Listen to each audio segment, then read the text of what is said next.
So hello everyone, good morning, good afternoon or good evening, because we're all from various parts of the world, and you'll notice first off, of course, that our wonderful leader, fearless leader, as Lynne has just proclaimed him, is not with us, bless him. He's a bit poorly and couldn't make it. So we're going to battle on regardless with Coaches Exploring the Untethered Soul, and we're on to chapter 12, Taking Down the Walls. And I'll just read out the introductory sentences, which Michael Singer starts off by saying, at some point in your growth, it starts to become quieter inside. This happens quite naturally as you take a deeper seat within yourself. You then come to realize that though you have always been in there, you have been completely overwhelmed by the constant barrage of thoughts, emotions, and sensory inputs that draw on your consciousness. And I just start off by saying, as I read that, I thought, oh, it's getting quieter in there. Is it really? And indeed noticing that, yes, sticking in with, let's say, this work, following through and quietly searching for that place of quiet and peace and I'd like to say the word rectitude. Somehow it does get quieter in there. And I thought, oh yeah, it does.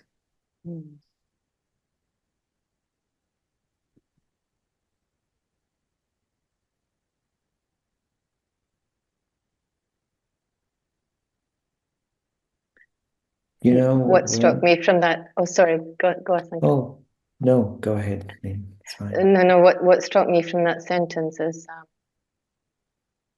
when you come to realize that though you have always been in there, you have been completely overwhelmed by constant barrage of thoughts, emotions, and sensory inputs that draw on your consciousness. When I first read this, and I've now read this book about 3 times and listened to it a couple of times, I think that gave me it brought almost a sense of peace, as in, oh, that, again, that it's not just me, that's going on, that's just going on, and kind of that's how it's been, but also it brought somehow hope that it doesn't have to be that way, this constant barrage of thoughts and emotions, that there can be a quieter place.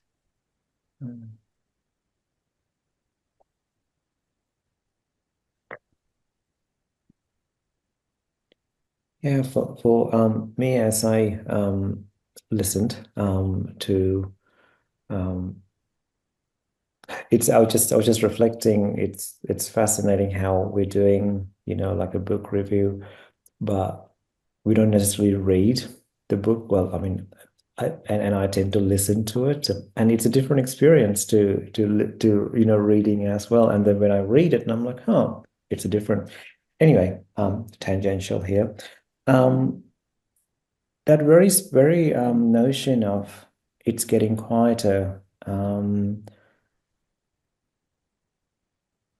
don't often notice that things are quieter, and similar to what you said.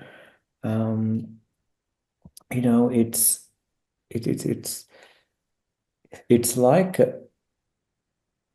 the more we become aware, there is for me anyway, the more I've seen, oh, there is a deeper space that's other than all that noise and all that emotions and feelings and etc. And that this other place is way cooler as well, and way sure, way more trustworthy, I guess, and in particular more constant. I just begin to spend less attention to all the other noise that's there. And yeah, and then I'm like, oh yeah, I know what's happening there. It's like more there is I think it's a combination of two things. It seems to be for me. The more I know there's a cooler space that's available, which I hadn't seen for a long time in my life, probably most of my life. And then also to go, oh, this is what's happening with these thoughts and feelings and emotions. They are transitory and they are, created within us. And I think that awareness, that understanding, for me, it seems is what makes things quieter in there. There may be other things going on, I'm not sure, but that's what seems to be the mechanics of it for me.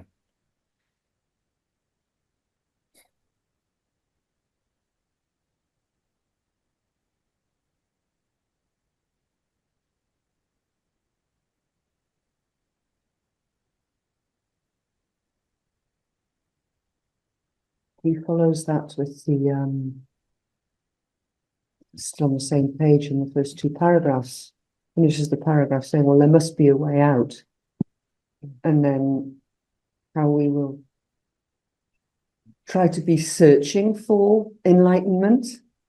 And he describes it as it's traditionally depicted by the overused and generally misunderstood term enlightenment. And indeed, he makes it very clear, at least it becomes clear to me that, oh, of course, it's difficult to find something, in this case, enlightenment, when you're trying to find it or create it or visualize it through the lens of your very own misinformed thinking. So again, it sort of knocks on the head, like, I've got to find peace, I've got to find enlightenment, I've got to find that thing where, indeed, as we know, it's actually already there within us. So it knocks all the seeking and the searching and the strive and the hurry and the need for something other than what is only there, which is just a space of void and emptiness and pure energy. And I love the way, more than anything, I just love the way he writes this whole book. It's just so clear, so simple, and there's almost sometimes a little bit tongue in cheek. It's sort of like, there, I told you so. Can you not see it? Which I love,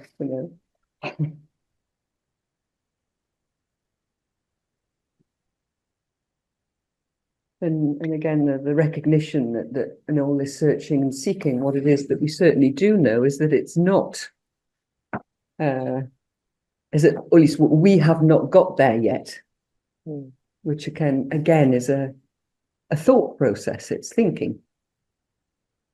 So, As I was listening to you, Elaine, what occurred to me is, isn't it fascinating how when we are in that space, when we are in that true self space, we just automatically stop seeking. And I'm like, oh, I did not realize I stopped seeking when I'm there. Must mean somewhere inside that I must know this is it. Like I have come home. and I wonder if actually we do, Asanka, or I believe that I have found myself, brief lapses of time in that space. And what I'm noticing is that when you're there, there's actually nothing to notice. It's when you come out of it that you notice, oh, I was there. Yeah. Yeah. Yeah. It is fleeting. It is a glimpse. Yes. You're right. Yeah. But indeed, that is in itself enlightening. So, it's possible. Yeah. But again, it's noticed from another space, a different space. Yeah. Yeah. True. Yeah.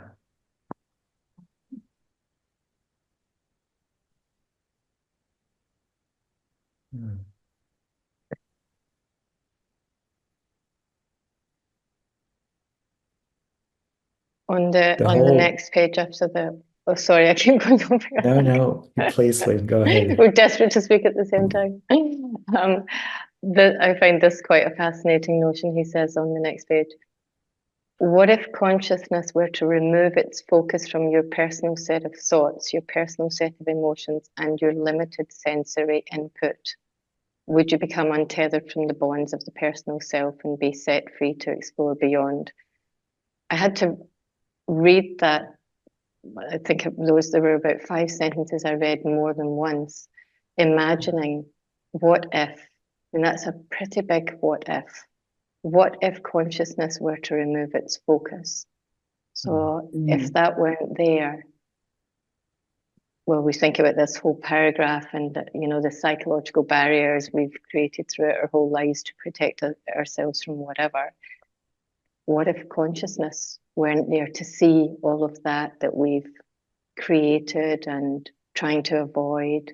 It just seemed, those 3 words, what if consciousness, I was just pretty fascinated by what would be if that were the case. So he suggests that our fears and our thoughts and emotions, they feel like they're keeping us safe.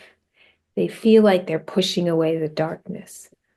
But what he suggests, what if what they're really doing is keeping us from the light? Yeah. They're blocking the light. And I just love that idea. All week since I read this chapter, I've been thinking about or considering, what would that be like to be in that light? What would it be like? I have no idea, but I'm really interested in finding out.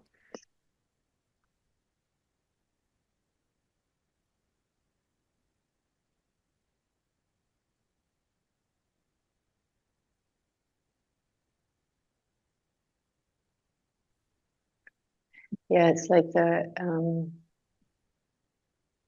as he's talking about the walls and creating the walls, those walls that we've created, they're preventing us from experiencing not only the light but everything that's available for us to experience. And here we were thinking that was a safe place. Yeah.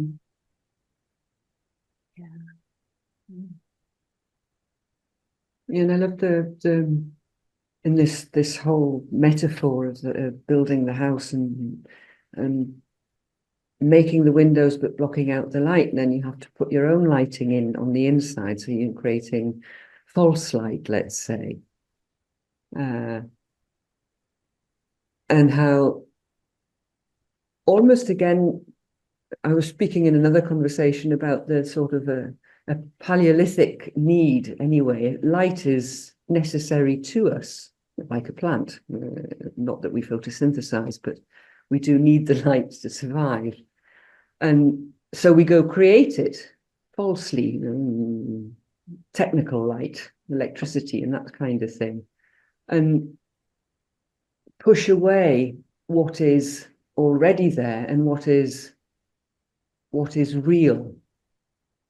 So it kind of describes this whole thing as if we're living literally in a false reality, without even being aware that the real reality, which is much better, is on the outside. Like it's almost crazy. As he expands these next 2 pages, it's almost like you must be mad to do that, and yet we do. And yet we do.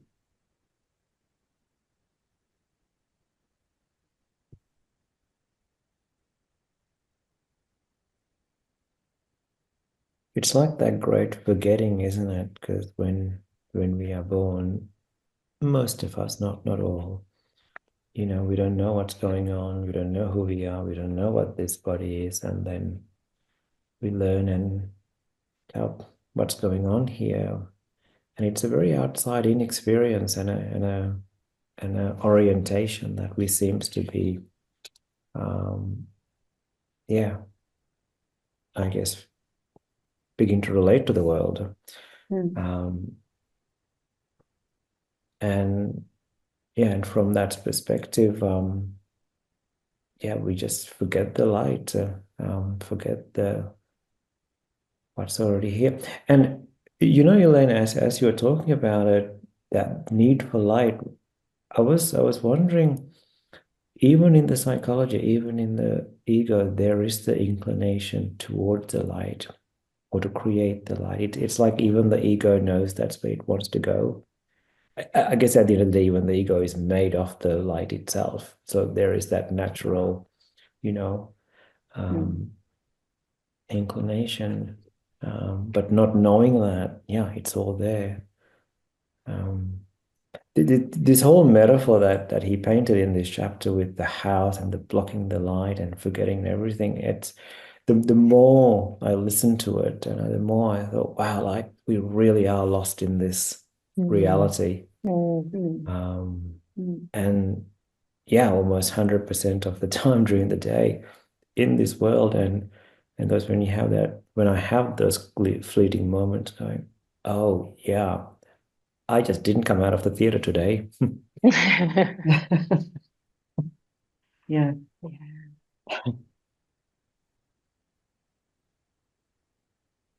Just as an aside as well, it seems that the book is very much oriented towards a Westerner's viewpoint. I'm kind of thinking in a world in a more Oriental sense, so from traditional Chinese medicine to Indian, the Vedic, and all the other Oriental traditions. The sense, or I'll use light as a general term, like to encompass everything that is enlightenment, if you like. Those cultures actually include, like, it seems as if perhaps until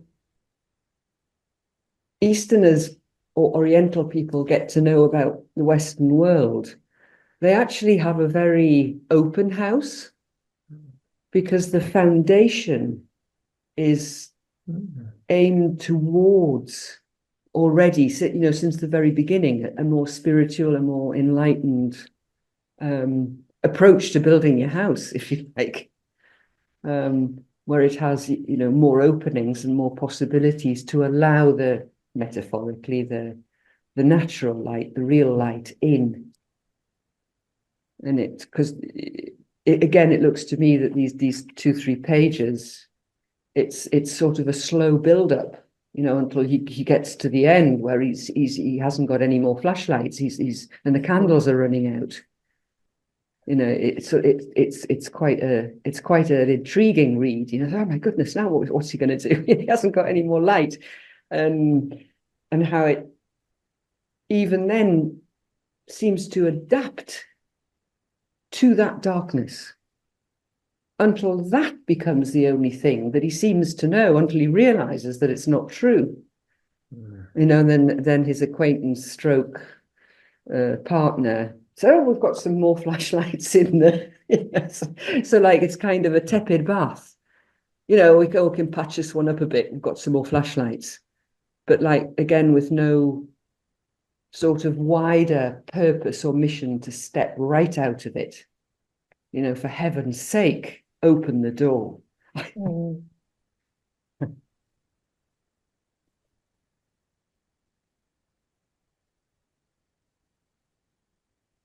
Doesn't he then read something in the story that points him to the outside, to a world full of light? Oh, yes. Again, yeah. At the end, yes. At the end of the story, yes. Yeah. But it kind of sounds to me, yeah, you know, like the human condition. Exactly. You know, like you get to a place where like there's, perhaps don't even try, or you just don't know anymore. As Anka sort of touched on that earlier on, it's like you've forgotten. what is. So you don't even try. Until perhaps I don't know what though, and perhaps that was a question I would kind of throw out at you. You know what? So because I didn't get it in the reading.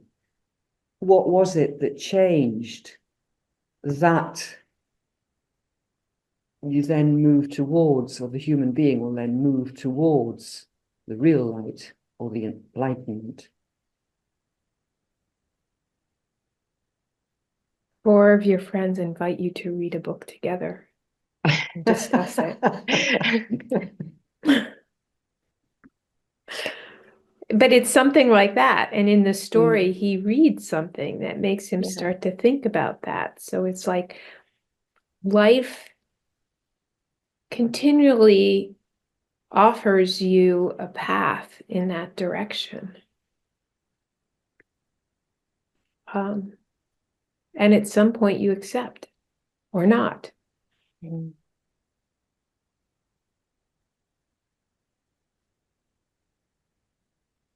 And I wonder when it's like, even when we don't, at some point we're going to come around.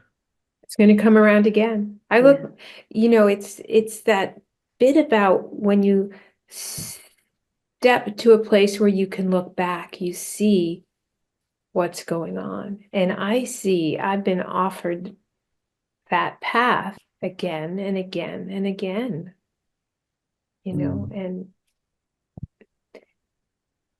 this group, this discussion is a solid step in that direction instead of back into that box that I've been living in. Yeah.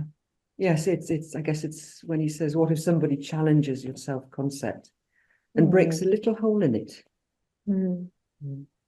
What if somebody manages to shake one of those foundational thoughts that the house of your psyche is built upon? Just one tiny step.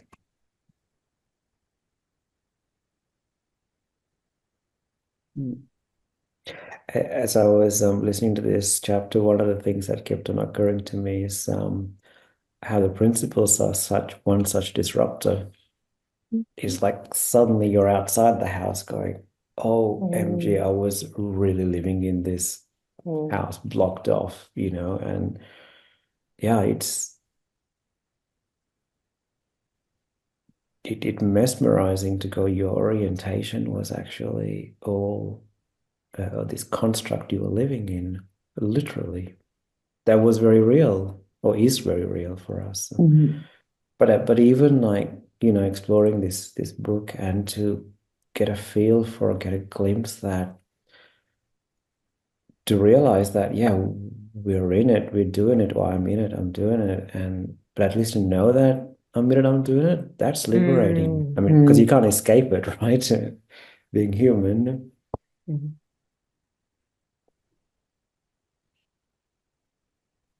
It's so valuable to know you have a choice and you're not stuck. Yeah. And I think it's also valuable to know the difference between what's real and what isn't. And each to their own reality, So, and therefore nothing is true. And I find that kind of comforting. Yeah, it's like I get my head stuck around this sometimes. It's like to know what's real, but it's a delusion or it's an illusion. But then what's real, and it's really real. If that makes sense. Yeah.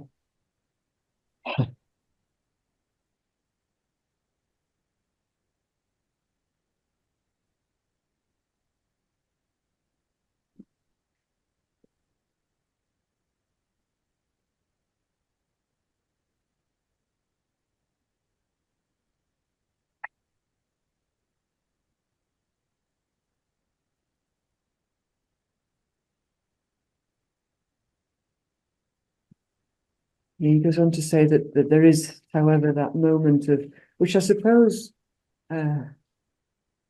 sorry, I'll just complete one sentence before I start onto another one. There's that moment of, he describes, it's almost fear. Well, it is fear. When your foundations are shaken up and somebody, makes a hole in the wall of your house, and oh my goodness, it isn't as I thought it was. He says tremendous fear and turmoil can open up inside of you simply because something is not the way you thought it was. And then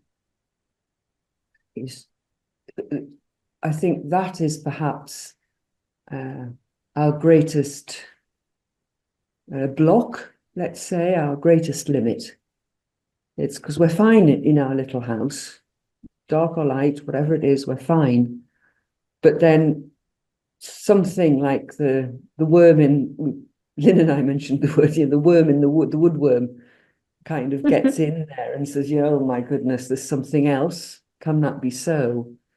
But there's that moment of fear that you either, as you said, Vanessa, you either choose and you go forward or you stay where you are. But the choice is always yours, of course. But it's crucial, and we all have that. Perhaps in a more simple, more traditional way, you could say it's like stepping out of your comfort zone, stepping into the unknown.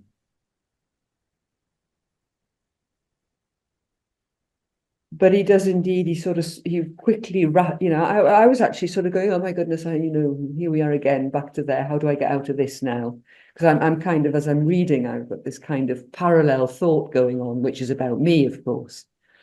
So, okay, tremendous fear. Now what am I going to do? And he very quickly, on the same page, he says, we decorate our walls with the memories of our past experiences and with our dreams of the future. In other words, we decorate them with thoughts. And then says, but just as the people in the house have the potential to step out of their own self-made artificial world into the beauty of the natural light, you can step outside your house of thoughts into the unlimited. And again, it goes back to simplicity. You just step out. I like the words house of thoughts. Yes.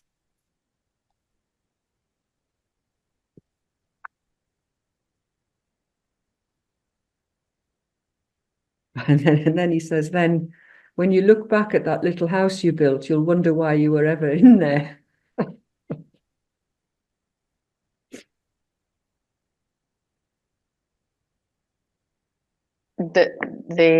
I just had the one small step. That's what just came to me from, thinking of going into space, and that's it. It's we were talking about this. Elaine and I had a conversation this morning, and what came out of our conversation from many angles was it's that simple. And what he's saying is it is that simple. It's seeing and taking the step, knowing that there's an alternative to the walls, the house of thoughts. And I guess there's something about clarity in there, and what Jamie Smart teaches us. It's about both clearing out the clutter and just letting the snow globe settle. To a place of clarity.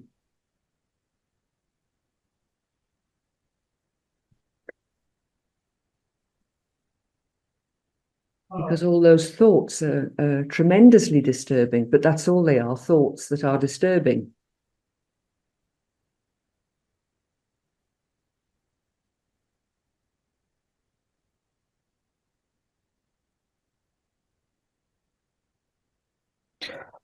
Well, what's coming up for me is that what a blessing it is for us to be able to, and so many others to know that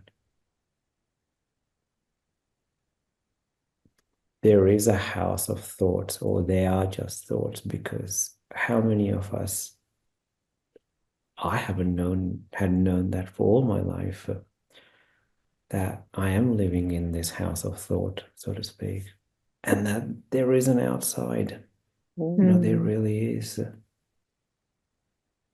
Because I'm just marveling at like how many of us don't know that there is even such a thing, because we think the house we're in is the thing, like the metaphor in this chapter reflects, you know. I mean, that's such a powerful glimpse of. Yeah. It certainly does feel real. Mm.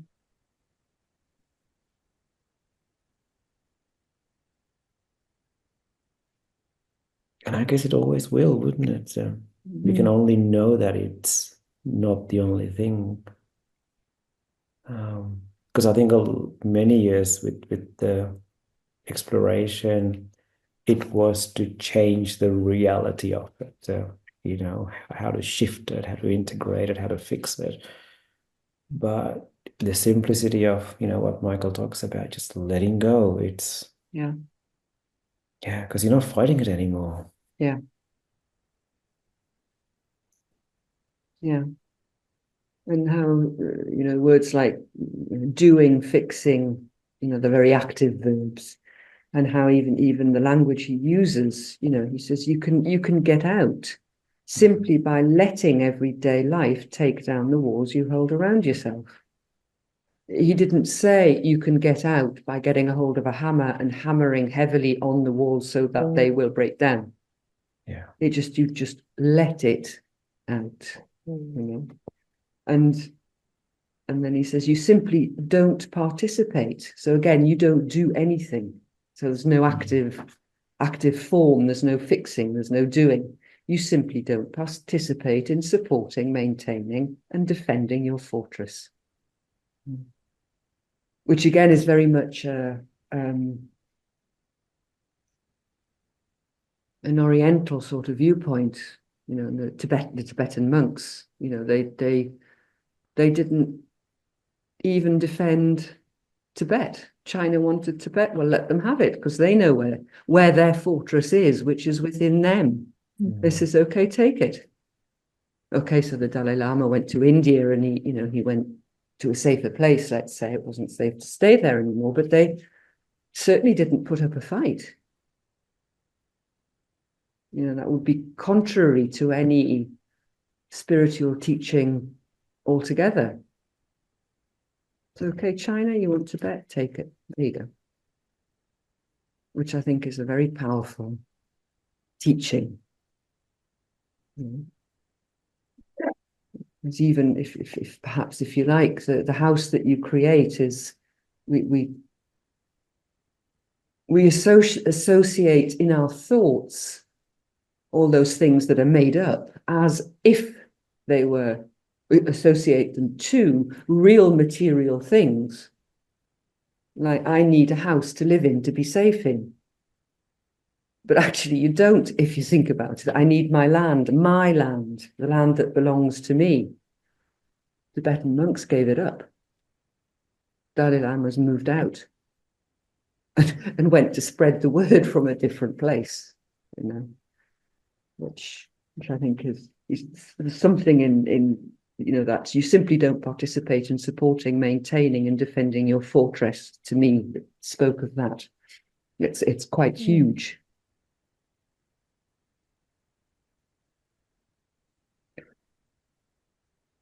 The more I listen to this book, what I find is, maybe this is akin to that quietness he was talking about. I tend not to make, using the metaphor in this chapter, I tend not to make an enemy of the walls I had created. Mm. Mm. Mm. And that seems to make things, yeah, way, way lighter. And sometimes even beautiful insights such as, oh, I created these walls because they were useful at some point in time. And then there is this sense of gratitude towards them, to the point they just begin to soften and even melt sometimes. There's a that letting go, that not engaging. There's a real grace about it that's possible.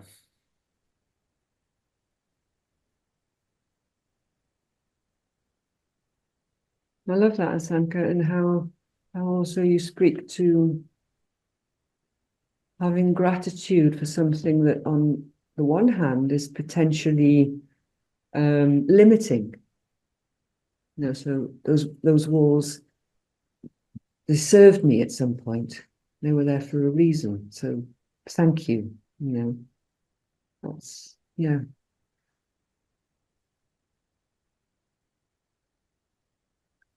I found myself building some walls this morning. And we had a snowstorm last night, so I went out to dig out my car.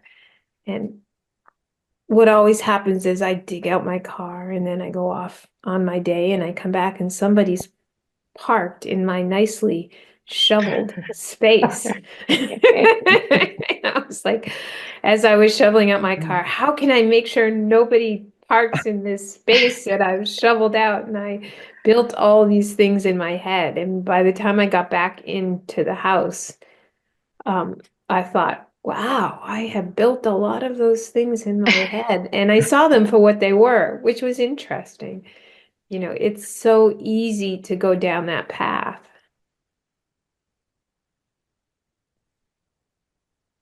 Yeah, just think if you'd have solved the problem if you hadn't shifted the snow at all. Nobody could have parked there then. Yeah. Well, the story goes on, I'll just say that. I Yeah. think it's really okay to be human, you know, just so okay. And I think we're just lucky to be able to know that that's what happens or to be aware of it. So Or come back to it. yeah, Yeah. totally. Mm. I used to battle the moments that I wasn't, you know, in that understanding, etc., which was a lot. But no, you can be human. That's okay. But to be aware and come back, and like you said, Vanessa, it's because again, there's less of a battle internally.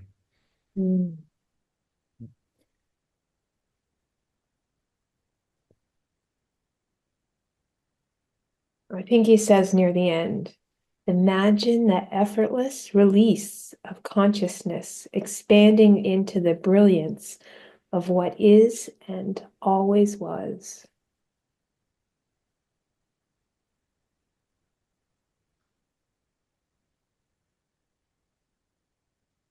The feeling I had when I listened to that and hearing you say it's like this updraft.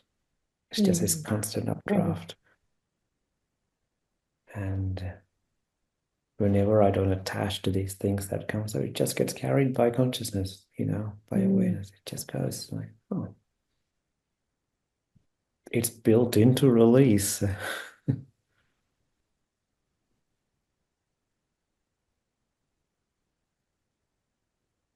Do you want to read the last line, Vanessa, as well? So it's right at the end, the very last one. And maybe we can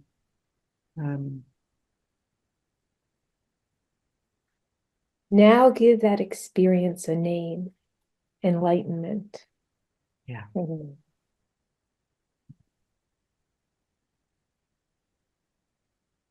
it makes sense, doesn't it? Yeah.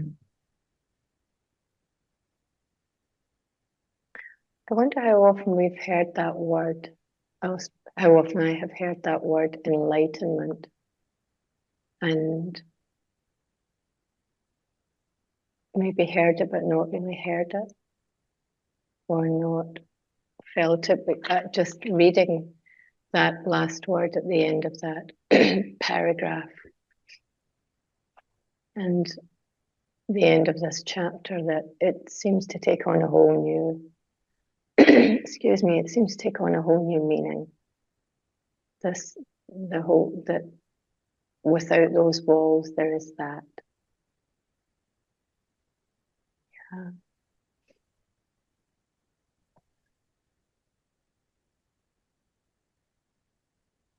It sounds like you really experienced that, Lynne.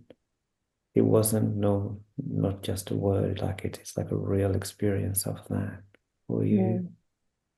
Is that, am I with you? I just felt it there as just as Vanessa.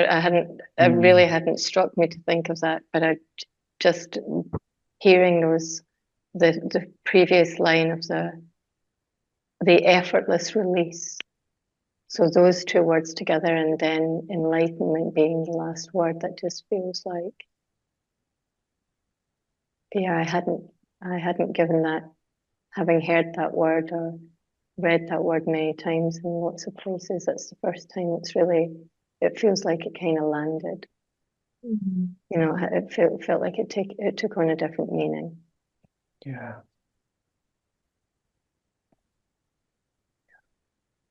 It reminds me how, is it Sid that talks about we're all enlightened, that we don't know it, or is it Sid? I don't know who says that. I don't But- know, but I know what you Yeah. mean.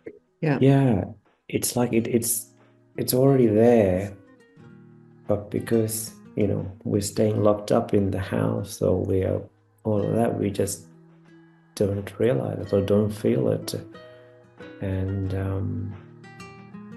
yeah,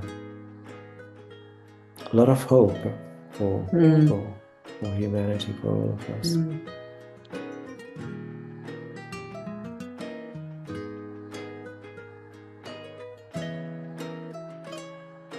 Thanks, everyone, and can't wait to see you all again next week.